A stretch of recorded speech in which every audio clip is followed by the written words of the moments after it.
ದೇಶದಲ್ಲಿ ಗಣತಂತ್ರದ ಹಬ್ಬ, ಸ್ವರ್ಣ ಭಾರತದ ಸಂದೇಶ, ಸೇನಾ ಶಕ್ತಿ, ವಿಭಿನ್ನ ಸಂಸ್ಕೃತಿ, ಕರ್ತವ್ಯ ಪಥದಲ್ಲಿ ನವ ಭಾರತ, ಜಗತ್ತಿಗೆ ಏಕತೆಯ ಸಂದೇಶ, ಆತ್ಮನಿರ್ಭರ ಅನಾವರಣ, ಜನಗಣ ಮನ at 77 News 18 big coverage.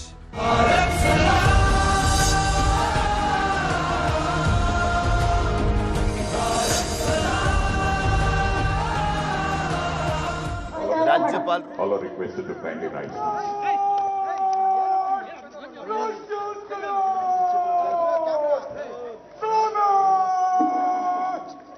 ಲೋಟ್ ಅವರು ಧ್ವಜಾರೋಹಣ ನೆರವೇರಿಸಿದ್ದಾರೆ.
The parade commander is now marching onto the dais to request the Honorable Governor to inspect the parade in a short while from now. ಇಂದಿನ ಕಮಾಂಡರ್ ಲೆಫ್ಟಿನೆಂಟ್ ಕರ್ನಲ್ ವಿಘ್ನೇಶ್ ಜಗದಾಳಿ ಅವರು ಮಾನ್ಯ ರಾಜ್ಯಪಾಲರನ್ನ ಗೌರವ ರಕ್ಷೆ ಸ್ವೀಕರಿಸಲಿಕ್ಕಾಗಿ ವಿನಂತಿಸಲು ಬರುತ್ತಿದ್ದಾರೆ.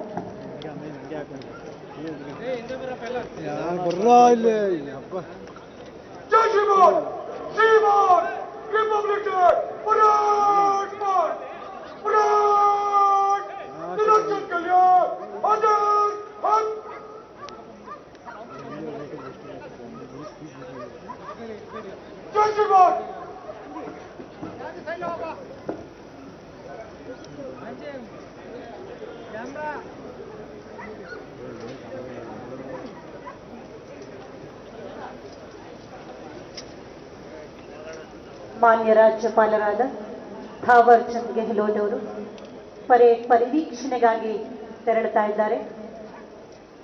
ಗೌರವ ರಕ್ಷೆ ಸ್ವೀಕರಿಸಲಿಕ್ಕಾಗಿ ತೆರೆದ ಜೀಪಿನಲ್ಲಿ ತೆರಳುತ್ತಿದ್ದಾರೆ. ಮಾನ್ಯ ರಾಜ್ಯಪಾಲರಾದ ಶ್ರೀ ಥಾವರ್ ಚಂದ್ ಗೆಹ್ಲೋಟ್ ಜೊತೆಯಾಗಿದ್ದಾರೆ ಇಂದಿನ ಪರೇಡ್ನ commander lieutenant colonel Vighnesh Jagadal.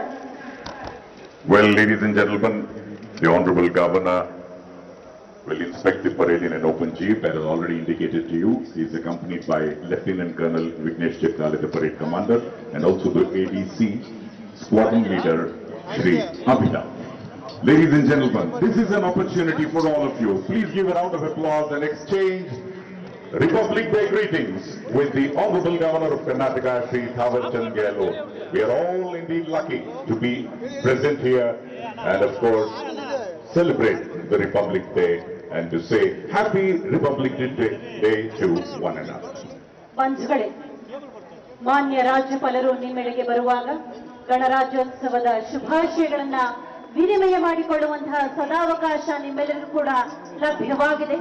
ಪಂಚ್ಗಳೇ, ವೈವಿಧ್ಯತೆಯಲ್ಲಿ ಏಕತೆಯನ್ನು ಪ್ರತಿಬಿಂಬಿಸುತ್ತಿದೆ ಗಣರಾಜ್ಯೋತ್ಸವ ಪರೇಡ್. ನಮ್ಮ ನಾಡಿನ ಶಕ್ತಿ, ಶಿಸ್ತು, ಸಂಸ್ಕೃತಿ, ಶೌರ್ಯವನ್ನ ಜಗತ್ತಿಗೆ ಪರಿಚಯಿಸುವ ಮಹತ್ವದ ವೇದಿಕೆ ಇದಾಗಿದೆ ಗಣರಾಜ್ಯೋತ್ಸವ ಪರೇಡ್.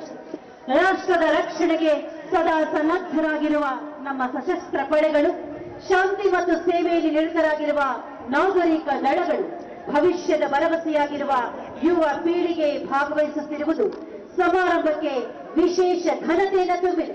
ಬನ್ನಿ ಬಂಧುಗಳೇ, ನಾವೆಲ್ಲರೂ ಸಾಂವಿಧಾನಿಕ ಆಶಯಗಳನ್ನು ಆಚರಿಸುತ್ತಾ ಬಲಿಷ್ಠ, ಸಮೃದ್ಧ ಮತ್ತು ಏಕತೆಯ ಭಾರತ ನಿರ್ಮಾಣಕ್ಕೆ ಕೈ ಜೋಡಿಸೋಣ.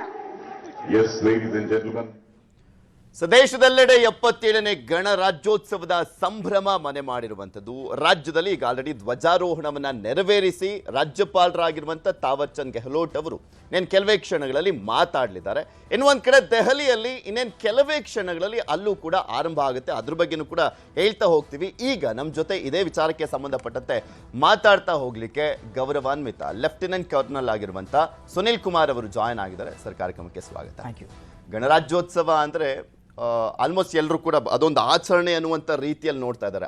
ಅದಲ್ಲ ಅದು ಸಂವಿಧಾನದ ಜೊತೆಗೆ ಸೈನಿಕರಿಗೆ ಗೌರವ ಸಲ್ಲಿಸುವಂಥದ್ರ ಜೊತೆಗೆ ನಮ್ಮ ದೇಶದ ಸಾಂಸ್ಕೃತಿಕತೆ ಇರುವಂಥ ವೈವಿಧ್ಯತೆ ಎಲ್ಲವನ್ನೂ ಕೂಡ ಸಾರುವಂಥ ಒಂದು ಬಹುದೊಡ್ಡ ವೇದಿಕೆ ಅಂತ ಹೇಳಿದ್ರು ಕೂಡ ತಪ್ಪಾಗ್ಲಿಕ್ಕಿಲ್ಲ. ಹೇಗೆ ನೋಡ್ತಾ ಇದ್ದೀರಾ ಗಣರಾಜ್ಯೋತ್ಸವ ಅಂತ ಬಂದಾಗ? ಫಸ್ಟ್ಲಿ ಎಲ್ಲರಿಗೂ ನಮಸ್ಕಾರ. 77ನೇ ಗಣರಾಜ್ಯೋತ್ಸವದ ಶುಭಾಶಯಗಳು ಎಲ್ಲರಿಗೂ. ಪ್ರತಿ ವರ್ಷ ದೇಶದಲ್ಲಿ ಏನು ನಡೆಯುತ್ತೆ, ಒಬ್ಬರು ಅಂದರೆ ನಮ್ಮ ಗಣರಾಜ್ಯೋತ್ಸವ ನಡೆಯುತ್ತೆ. ಗಣರಾಜ್ಯೋತ್ಸವ ನಡೆದಾಗ ನಾವು ಹೊರಗಡೆಯಿಂದ ಒಂದು ದೇಶದ ಅಧ್ಯಕ್ಷರನ್ನಾಗಲಿ ಪ್ರಧಾನಮಂತ್ರಿನಾಗಲಿ ಗೆಸ್ಟಾಗಿ ನಾವು ಕರೀತೀವಿ. ಪ್ರತಿ ವರ್ಷ ಇದು ನಡೀತಾ ಇತ್ತು. ಈ ವರ್ಷ ತುಂಬ ಸ್ಪೆಷಲ್.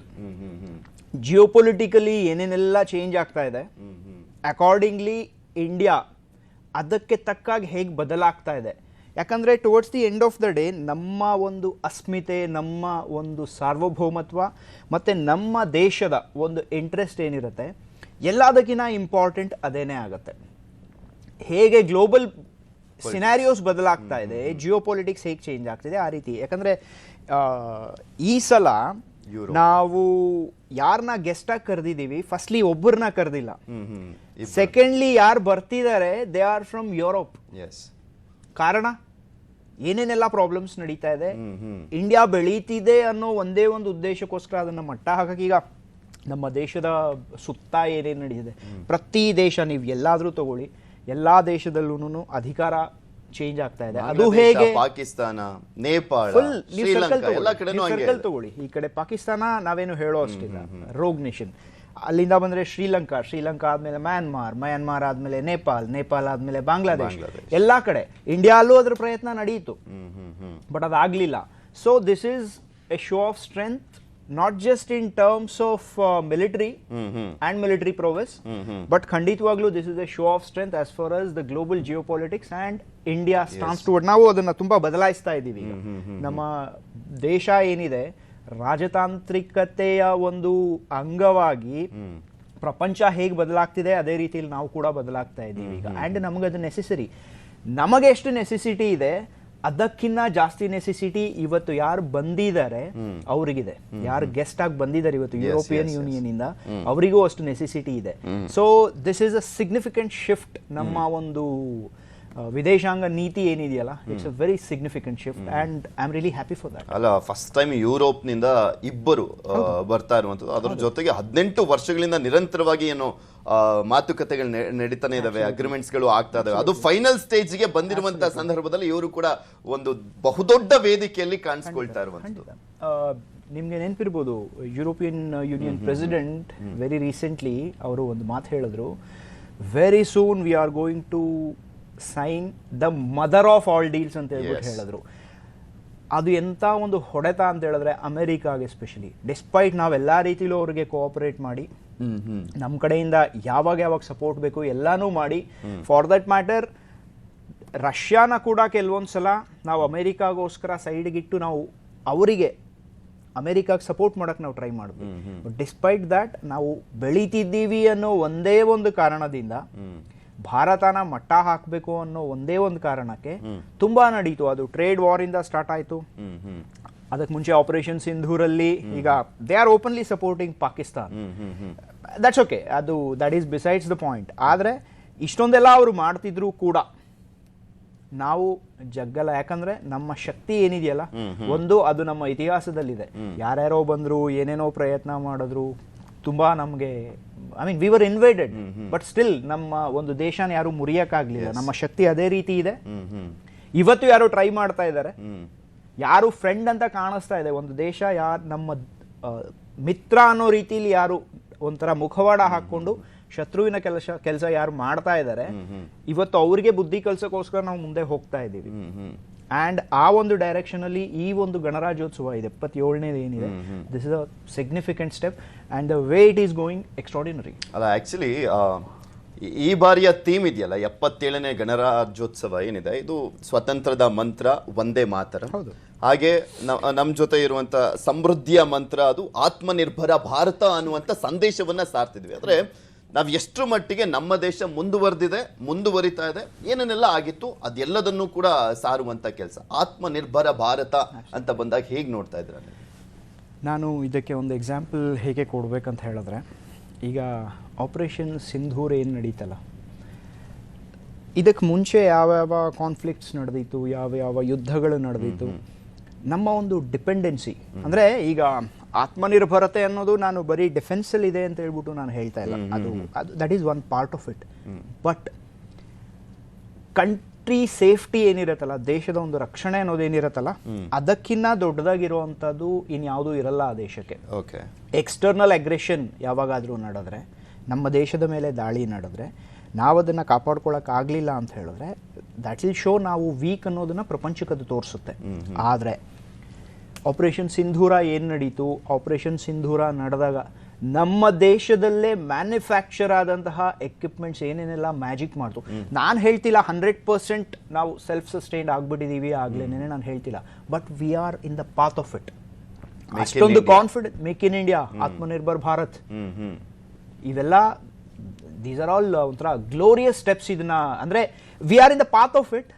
ಪೂರ್ತಿಯಾಗಿ ನಾವು ಇನ್ನೂ ಆಗಿಲ್ಲ, ಇಟ್ ವಿಲ್ ಟೇಕ್ ಟೈಮ್. ಯಾಕಂದ್ರೆ ಇದು ಒಂದ್ ದಿನದಲ್ಲಿ ಮುಗಿಯುವಂಥದ್ದಲ್ಲ. These are all going to be long drawn stages, steps ಇವೆಲ್ಲ. ನಾವು ಸ್ಟೇಜ್ ವೈಸ್ ನಾವು ಮುಂದೆ ಹೋಗ್ಬೇಕಾಗತ್ತೆ.